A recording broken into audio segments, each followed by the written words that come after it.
नमस्कार दोस्तों, आज वर्ल्ड कप के सुपर 12 के ग्रुप फर्स्ट का एक मुकाबला खेला गया जिसमें इंग्लैंड और अफगानिस्तान आमने सामने थे। और दोस्तों इस मैच में किस तरह इंग्लैंड ने अफगानिस्तान को ध्वस्त कर दिया और फिर कैसे अफगानिस्तान ने बैकअप किया वो तो हम आपको बताएंगे ही साथ आखिरी बॉल तक की पूरी हाइलाइट्स बताएंगे, तो वीडियो को अंत तक जरूर देखेगा।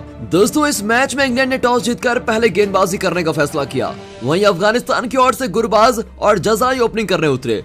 शुरुआती 2 ओवर तो अफगानिस्तान के लिए काफी अच्छे रहे, लेकिन तीसरे ओवर में मारकुंड ने गुरबाज को बटर क्या तो कैच करा दिया। गुरबाज ने एक छक्के के साथ 10 रन बनाए।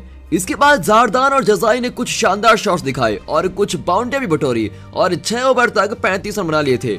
हालांकि फिर छठे ओवर में स्टोक्स ने जजाई को लिविंगस्टन क्या तो कैच करा दिया। जजाई ने 7 रन बनाए।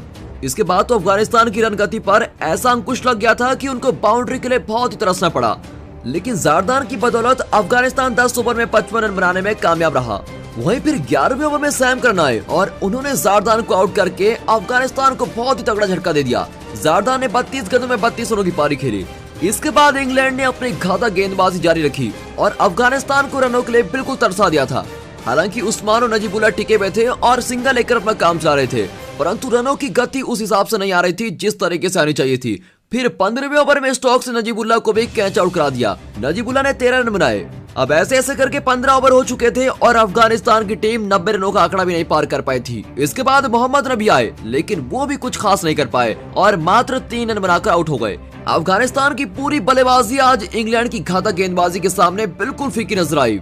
फिर सैम करन ने अजमतुल्लाह को भी 8 रन पर आउट करके अफगानिस्तान को पूरी तरह मैच से बाहर कर दिया था। इसके बाद विकेटों के गिरने का सिलसिला जारी रहा और अफगानिस्तान की टीम मात्र 112 रन पर ऑल आउट हो गई। इंग्लैंड की तरफ से सैम करन ने 5 विकेट, मारकुड और स्टोक्स ने 2-2, तो वहीं वोक्स को 1 विकेट मिला।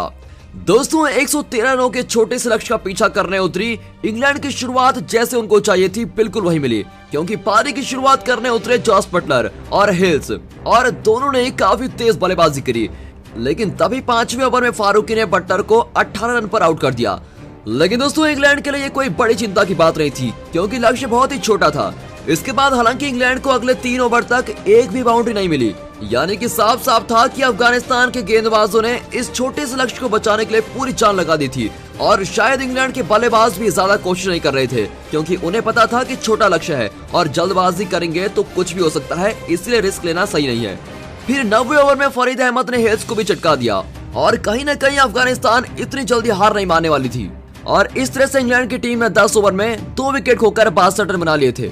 वही दोस्तों इसके बाद तो तारीफ करनी होगी अफगानिस्तान की, जिन्होंने इंग्लैंड की बल्लेबाजी क्रम को फीका साबित कर दिया था, क्योंकि स्टोक्स को भी नबी ने 2 रन पर पवेलियन भेज दिया। दोस्तों आपको बता दें कि इंग्लैंड ने आखिरी बाउंड्री 5वें ओवर में मारी थी और उसके बाद अगली बाउंड्री 14वें ओवर में आई, यानी कि आप अंदाजा लगा सकते हैं कि अफगानिस्तान ने इतने छोटे लक्ष्य को इतनी बड़ी टीम के सामने किस तरह से बचाने की कोशिश की, वो बिल्कुल काबिल तारीफ था। हालांकि दोस्तों इसके बाद लिविंगस्टन का जादू चला और उन्होंने तेज बल्लेबाजी करते हुए इंग्लैंड को काफी करीब पहुंचा दिया था और फिर फाइनली इंग्लैंड ने बाजी मार ली और इस मुकाबले को अपने नाम कर लिया। बाकी दोस्तों आपको इस मैच का हीरो कौन लगता है, कमेंट करके अपनी राय जरूर दें।